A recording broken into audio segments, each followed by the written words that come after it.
the same feeling like there's not enough time in the day. And I got my hands on way too many different things going on, but I'm the fractional CFO for 50, 60 companies across the country. So if I'm able to feel the stress, right, that's maybe a little bit understood from everybody listening, the art of being able to take your finances and have your finances work with you and not against you. Helps you feel like you're maybe not running in your business as much as working on your business kind of thing. There you go.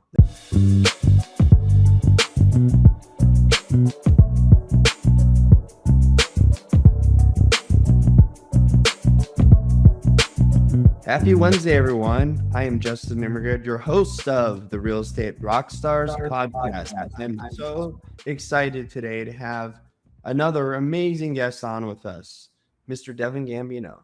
Today's guest is focused on helping entrepreneurs and business owners gain financial clarity, improve capital management, and scale with confidence. Devin Gambino is a business finance strategist, entrepreneur, and outsourced fractional CFO provider known for helping companies strengthen their financial foundations and drive long-term growth. Based in Suffolk, Devin is the founder of Lendefied, a fee-free business lending marketplace offering access to a wide range of funding solutions, including SBA loans, equipment financing, and term loans. His work centers on helping business owners better understand cash flow, funding, and financial strategies so they can make smarter decisions as they scale. Devin has helped more than 1,000 business owners grow their companies and has been recognized nationally for his work, including being featured on the cover of Top 100 magazine and named among the top 40 under 40. He is also the author of The Fractional CFO, Mastering Business Finance, where he shares insights on financial planning, capital management, and building stronger businesses through disciplined financial leadership. Through financial coaching, fractional CFO support, and strategic guidance, Devin helps entrepreneurs move beyond survival mode and build businesses positioned for long-term success. Devin, welcome to the show, sir. Justin, thank you for having me. I appreciate it. We're excited to have you on today. I know we were riffing a little bit before the show here on different things. You've obviously got a very wide array of skills and obviously expertise. But, you know, in your own words, who is Devin Gambino for our audience out there? Devin Gambino I'm just like everyone else listening. I'm no different than everybody else. I've got the same feeling like there's not enough time in the day. And I got my hands on way too many different things going on. But my goal is to help people understand that, you know, I'm the fractional CFO for 50, 60 companies across the country. So if I'm able to feel the stress, right, that's maybe a little bit understood from everybody listening. So who is Devin Gambino? It's somebody that has mastered the art of being able to take your finances and have your finances work with you and not against you, which frees up mental capacity and a lot of mental energy you can put into other things. It helps you feel like you're maybe not running in your business as much as working on your business kind of thing.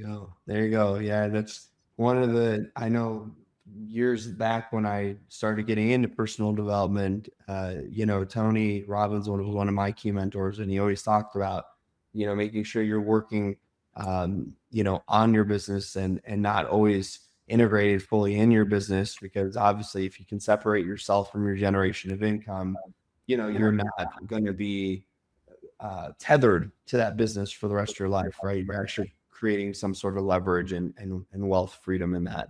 Now, I know in the pregame here, we were talking a little bit about different things that you might be able to share with our audience out there.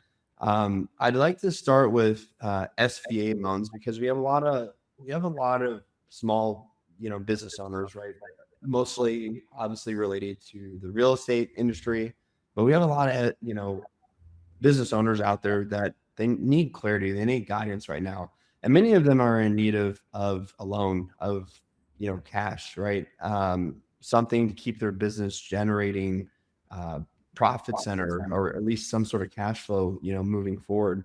What would you have to share with those folks out there? I mean, what should they be looking at? What are the caveats? I mean, could you break it down for us? I can, and I'm going to do it in a way for anybody that's listening. I'll be able to explain it in a way so that you're staying with me, hopefully. But for those people that are able to watch, I'm going to bring over the whiteboard here, and I'm going to roll through an example of how to use an SBA loan, but also have the money kind of work for itself while it's all there for you. So let's just give an example here, a $350,000 SBA Express, which is the most common SBA product that people are being called and told they have available to them. So $350,000 is going to give you a payment of, or let's just call it $4,800 a month. Right? So you multiply 4,800 times 12 months, assuming that we fund this on June 1st.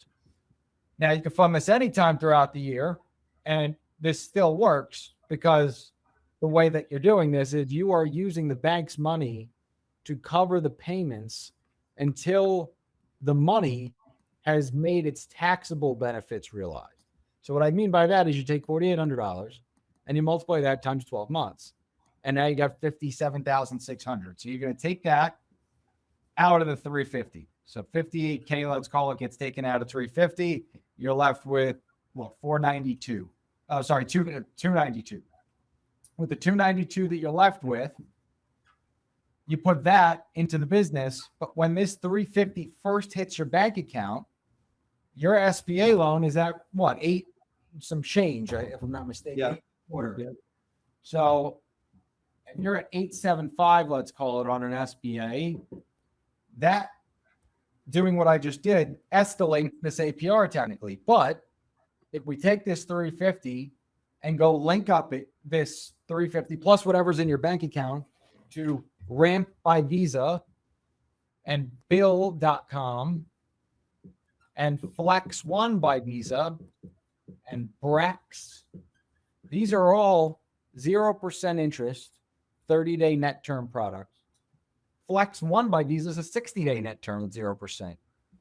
Shoot, Ramp pays you 2.5% cash back on top of it being a 0% card. Now, yeah, I know, right? Every gentleman is getting $1,000 a month cash back every month by just spending on the materials he was buying anyway. And his vendor takes Bill as a, they have an account as well. So it's very easy to make payments. But this 350 Ramp, for example, if you look up on Google, minimum qualifications for Ramp, no FICO score required. All they do is look at how much money you got in the bank. So if you got 25,000 or more in a linked up account, you're 6 months older, and you're not a sole prop, these are the main criteria. They'll give you 17 to 33% of what you got in the bank as cash on a line of credit. Bill, on average, in my estimates, gives you about 2 times what Ramp does. But let's say, just to be conservative, they match what Ramp did at one time. And then Flex and Brex declined. Let's just say in this example. That would mean that this 350 at 17 to 33% gives you an average of 20%. But let's be conservative and say 17% of 350, assuming the business owner had $0 in the bank when they went to fund. That's $59,500 right there, which is what we sidebarred in the first place. So if we take 17% of this 350, Ramp alone is going to replace what we took out to cover those payments for first year. So now this is freed up to actually average down your cost, not increase. And, so just as an example, though, but why the June 1st date? I had some people ask when I'd run this by them, and it's because if you file this tax return, where's this 350 going? Salaries, marketing, materials, right? It's going out, and it's going to go on that return as expenses, and you're going to be able to write it all off, most hopefully in the EBITDA sections, right? Interest, depreciation, and whatnot. But if we get to next year and we file this return, we're going to be able to have a loss and realize the benefit of using this money. So now the tax benefit also affects your year one cost because your year one cost wasn't realized by your cash flow itself. So that's how I would use an SBA loan if somebody's fortunate enough to be able to qualify for one. Wow.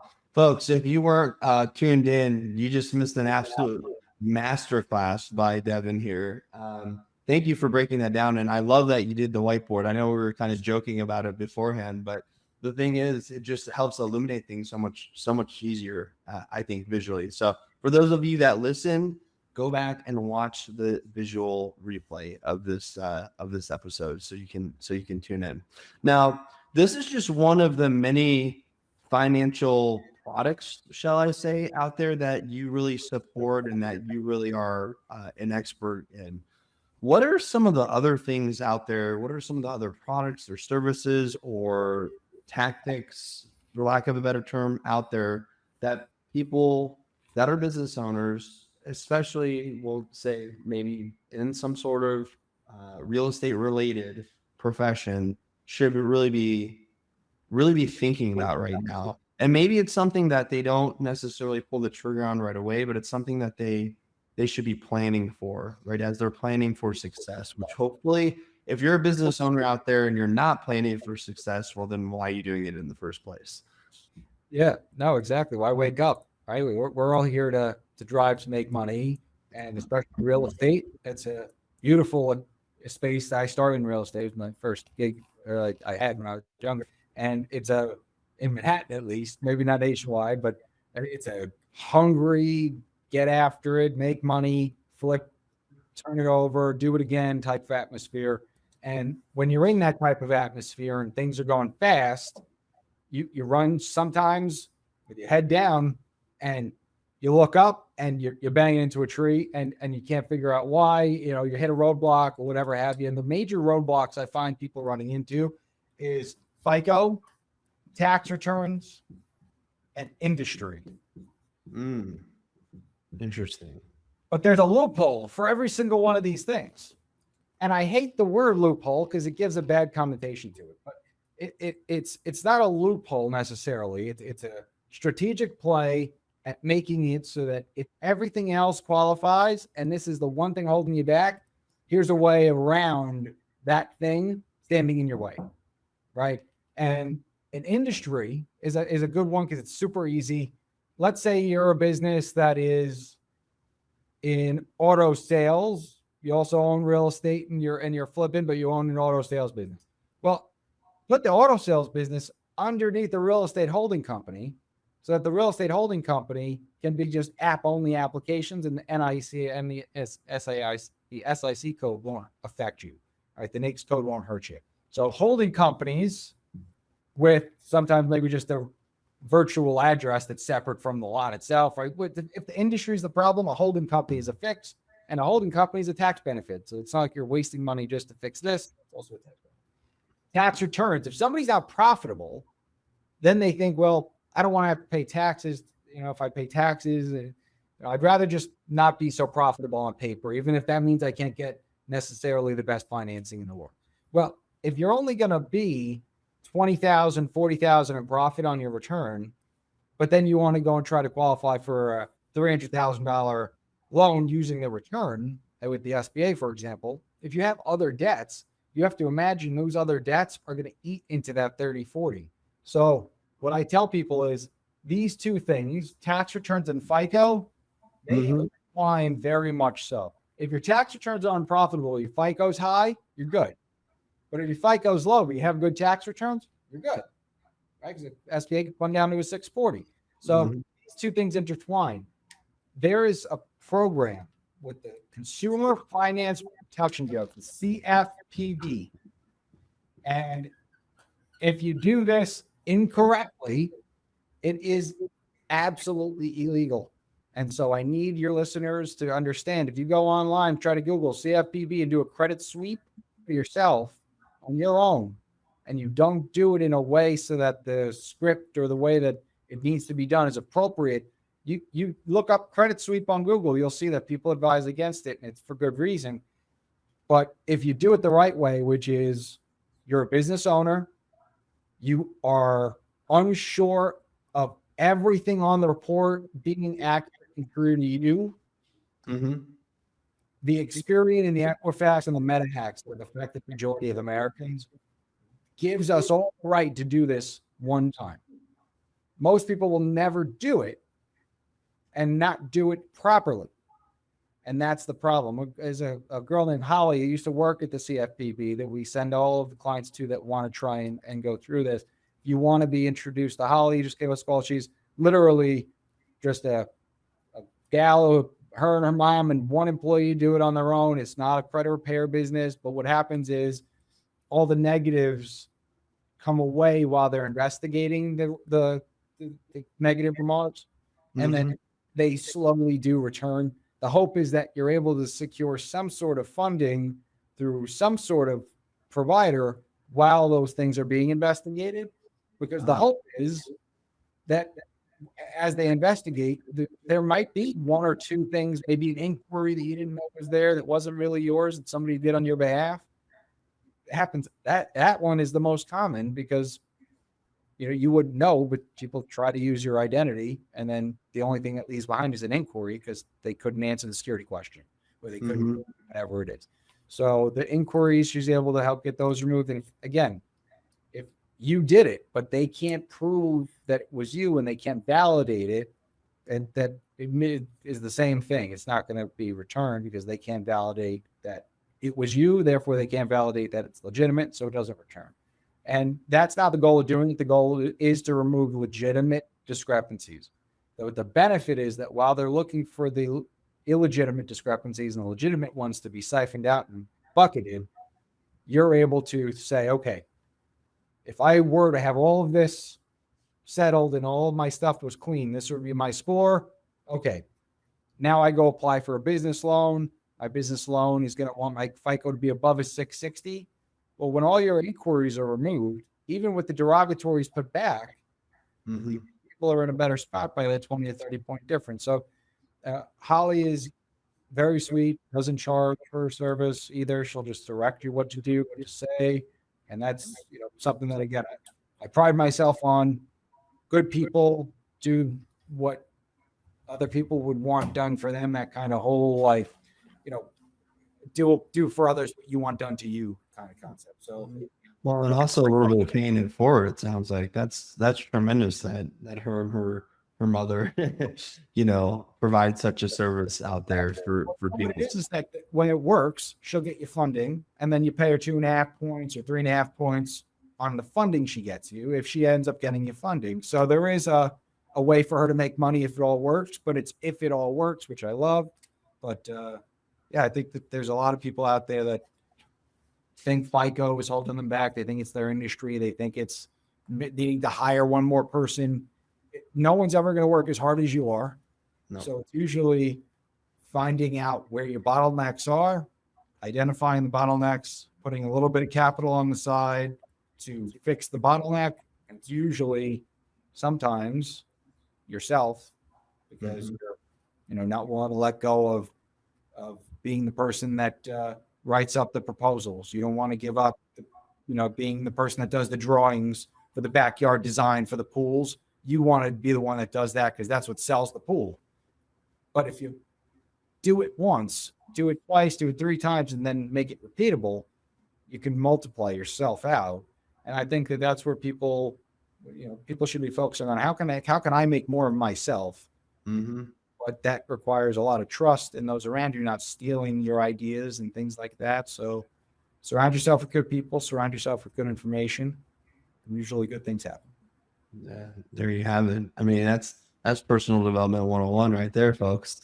Now, Devin, we're going to move to the last segment of our show. We're going to have a little fun now. I'm going to throw a couple of zingers. Well, at least one of these questions I will consider a zinger. And it's definitely something that'll make you think a little bit.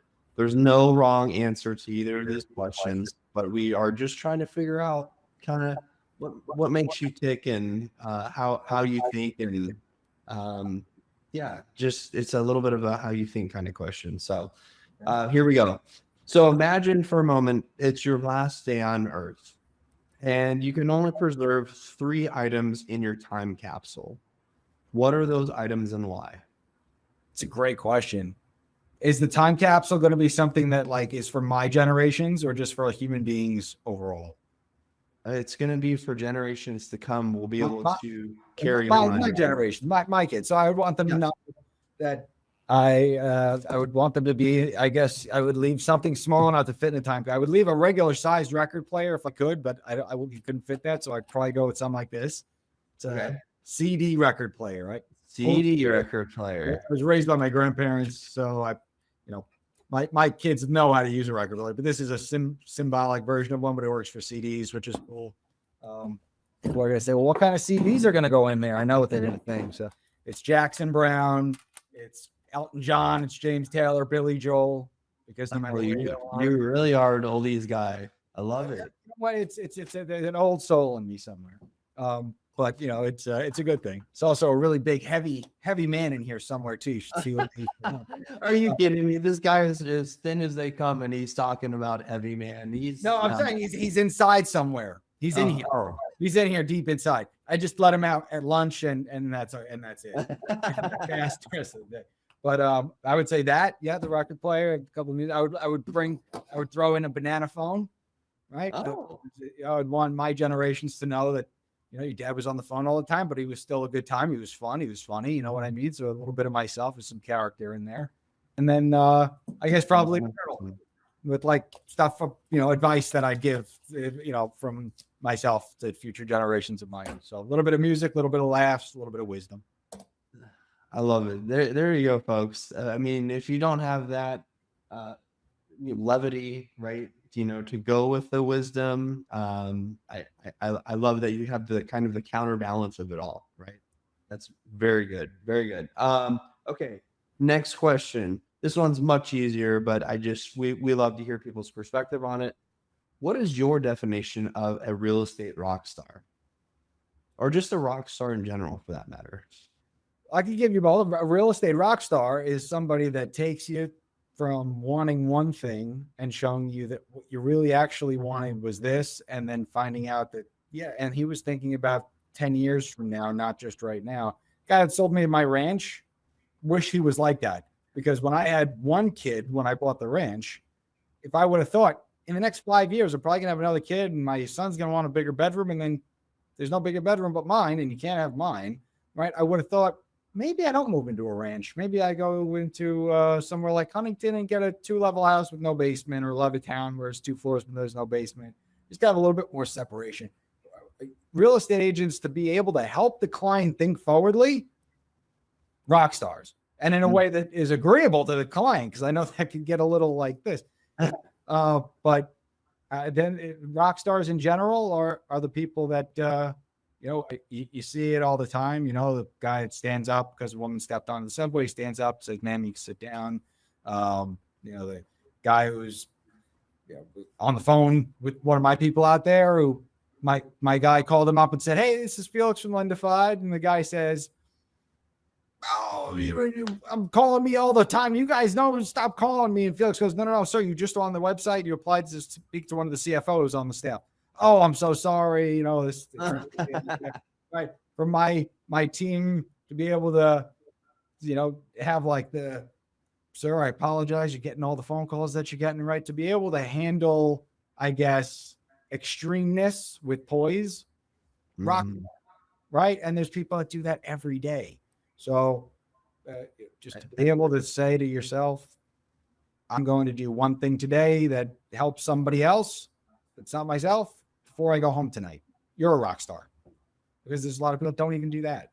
So there's so many ways that anybody could be a rock star, but I guess everyone has to find their own way to be their own type of rock star. Find your inner rock star, right? Everyone has their own way of doing it. I love that, though. I mean, that's the truth of the matter is, I think rock star sometimes gets over embellished. And reality is, to your point, sometimes it's as simple as the person, like you said, that stands up on the subway, gives the lady his seat, So well said. Now, Devin, before we wrap up, I want to make sure everyone has a chance to connect with you so they can get some more of this amazing wisdom and these golden nuggets that you've been sharing with us. What's the best way for people to find and connect with you? If you're looking for a business loan, you're looking for a line of credit, equipment financing, or you want to buy a building, anything like that, you could reach out to us by going to signup.lendefied.com. It's LEND, the word lend, and then EFIED. So signup.lendefied.com. Also, though, very common, you'd be amazed at how many people have my personal cell phone number. It's in the signature of my emails. Yes, the mailbox is full, but it's because I'm doing what I'm doing right now and on a podcast, giving my cell phone number out. Feel free to text on 917-992-8736. And I will respond back personally or CC you with the person in my team that's best situated to handle whatever it is that you're reaching out to us for. To say, hey, Devin, saw you on the podcast. Hey, Devin, saw you, spoke to this person, got referred to you through it. Happens every day. More than happy to connect. And if somebody just wants a copy of the Fractional CFO Masterclass book that you recommended that I authored in the beginning there, if you just want a copy of this so that when people call you, you could kind of feel out with who's BSing you and who's not, because you said it yourself when we hopped on. Everyone's calling. A lot of people call me every day offering me money. It's usually expensive money. Yeah. But if you ask them on the phone, sir, question, I might say yes to applying with you. Do you guys require an E-Trans score? He's going to say, no, we don't, because he thinks it's a good thing. But meanwhile, go on Google and look up minimum E-Trans score for SBA. It'll give you the answer. Public information. So 165. So ask questions to weed through the BS. If they don't say that, yes, we require an E-Trans score, then they don't do SBA loans. Hang up the phone. Yeah.